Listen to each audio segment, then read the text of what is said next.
বাড়ি আছে, রোজার মাস আসছে, সেহরিতে হয়তো একটু পানি খাবে আর ইফতারে হয়তো একটু শুকনো মুড়ি পানিতে ভিজিয়ে খাবে। এরকম হাজারো বাড়ি আছে না? আমি জানতে চাই মুসলমানের এই গরিবের কারণটা কি?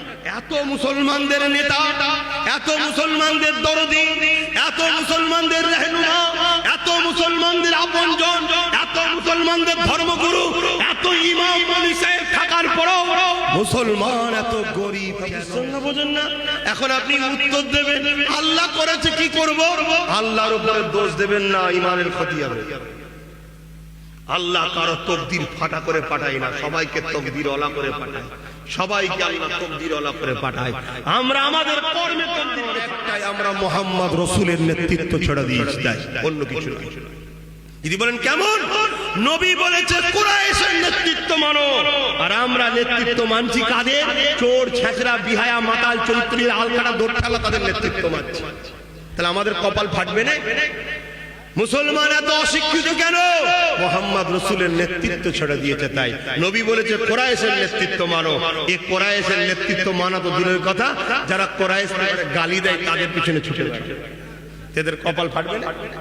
যা ভুল হয়েছে হয়েছে। তোমরা কি চাও নতুন করে তোমাদের এই বাচ্চাগুলোকে ডাক্তার, উকিল, জজ শিখতে হবে না? মুখে বলো চাও।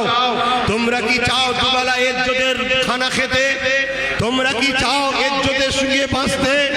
ইজ্জতের কাপড়, ইজ্জতের থাকা, ইজ্জতের খানা, ইজ্জতের সঙ্গে বাচ্চাদের শিক্ষার সুব্যবস্থা করতে চাও? যদি বলো চাও, কারা চাও একবার আল্লাহকে সাক্ষী রেখে হাত তোলো। মারহাবা, নারে তাকবীর।